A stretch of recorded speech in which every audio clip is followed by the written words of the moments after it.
Hello defence listeners, स्वागत है आप सबका एक और नए डिफेंस वीडियो में, जिसमें हम बात करने वाले हैं भारत के एक और ब्रह्मोस डील के बारे में, जो कि फिलीपींस को किए गए डील से लगभग 2 गुनी बड़ी होने वाली है। और ये डील वियतनाम के साथ कंसीडर की जा रही है, जहां पर देखा यह जा रहा है कि भारत साउथ एशियन कंट्री में अपने डिफेंस टाइज को सभी कंट्रीज के साथ और भी ज्यादा मजबूत कर रहा है। और इसी कड़ी में फिलीपींस के बाद अब वियतनाम को ब्रह्मोस एक्सपोर्ट करने वाला है, जिसका वर्थ $625 मिलियन की होगी। रिपोर्ट्स के मुताबिक भारत और वियतनाम के बीच जो टॉक हैं वो स्मूथली चल रहे हैं और इस वक्त प्राइस नेगोशिएशन चल रहा है, जहां भारत द्वारा अगर इसे क्रैक कर लिया जाता है तो भारत के डिफेंस एक्सपोर्ट को ये एक सिग्निफिकेंट बूस्ट देने वाला है। साथ ही जिस तरीके से चाइना द्वारा इंडिया के पड़ोसियों को यानी कि पाकिस्तान, नेपाल, म्यांमार को वेपन सप्लाई किए जाते हैं, यानी कि कंट्रीज को एक्सपोर्ट किया जाता है, वैसे ही भारत द्वारा भी अब चाइना के पड़ोसियों को अपने वेपन सप्लाई यानी कि एक्सपोर्ट करने का मूव भारत को चाइना के ऊपर एक स्ट्रेटेजिक विक्ट्री भी दिलाएगा। और भारत का जो $5 बिलियन तक के डिफेंस एक्सपोर्ट को पहुंचाने का लक्ष्य है,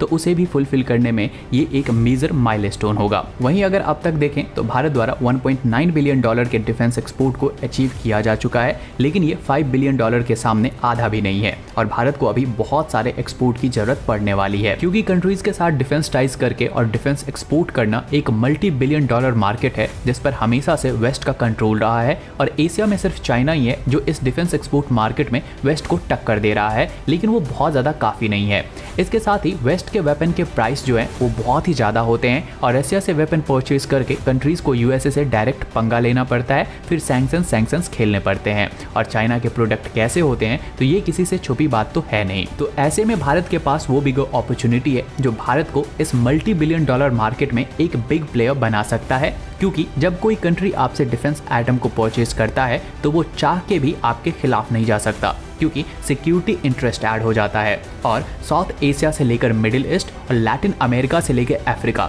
ऐसे बहुत सारे कंट्री हैं जिन्हें एक ऐसे कंट्री से डिफेंस सिस्टम को खरीदने की जरूरत पड़ रही है जो डिफेंस आइटम सेल करने के बाद उस कंट्री को डोमिनेट ना करे और ना ही ब्लैकमेल करे, जैसा कि यूएसए और चाइना करता है, बल्कि उन्हें सपोर्ट करे। साथ ही क्योंकि उन कंट्रीज के पास हमेशा से फंड की कमी रहती है, तो ऐसे में उन्हें लाइन ऑफ क्रेडिट या फिर इंस्टॉलमेंट में पैसे देने की सुविधा उपलब्ध करवाए। हालांकि ये चीज यूएसए और चाइना करता है, लेकिन फिर बाद में वो उन्हें डोमिनेट या फिर शोषण कर लेते हैं, तो जिससे इन कंट्रीज को काफी ज्यादा प्रॉब्लम होती है। भारत इस मार्केट में एक बिग प्लेयर इसलिए भी बन सकता है क्योंकि भारत के जो डिफेंस सिस्टम्स हैं वो हाईली एडवांस हैं, साथ ही इनके प्राइस भी एक रीजनेबल हैं। तो ऐसे में कंट्रीज ऑटोमेटिक अट्रैक्ट हो रहे हैं और भारत का अप्रोच भी यही हो रहा है, जहां पर वो साउथ एशियन कंट्री और अपने पड़ोसी को 100 मिलियन लाइन ऑफ क्रेडिट दे के रखा है कि ये कंट्री जब चाहे 100 मिलियन तक के डिफेंस आइटम को कभी भी परचेज कर सकते हैं और इसका पेमेंट भी वो आराम से 5 ईयर तक कर सकते हैं। भारत को ये लाइन ऑफ क्रेडिट अब बढ़ाकर 200 मिलियन का करना चाहिए,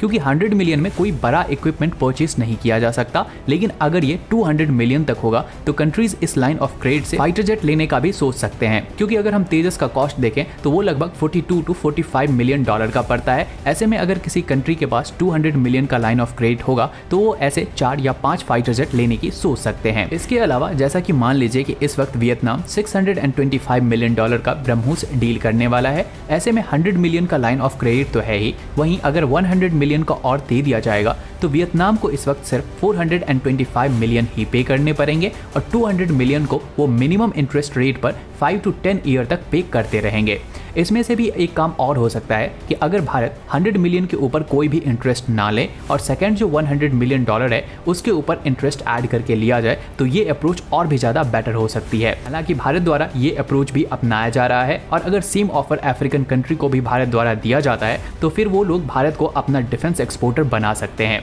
और भारत को पहले 5 से लेकर $10 बिलियन तक के डिफेंस एक्सपोर्ट मार्केट बनाने में ये सारे कंट्रीज अपनी अहम भूमिका निभाएंगे। और अगर एक बार ये कंट्रीज भारत से अपना डिफेंस आइटम प्रोक्योर करना स्टार्ट करते हैं तो फ्यूचर में हम इन्हें और भी भारत द्वारा बनाए जाने वाले डिफेंस सिस्टम्स को सेल कर सकते हैं। तो इस सब के ऊपर आप सबकी क्या राय है वो हमें कमेंट सेक्शन में जरूर बताएं। बाकी आज के इस वीडियो के लिए इतना ही। उम्मीद है आपको ये वीडियो इन्फॉर्मेटिव लगी होगी। अगर लगी हो तो वीडियो को लाइक करें, शेयर करें और अगर चैनल पर नए हैं तो चैनल को सब्सक्राइब कर लें।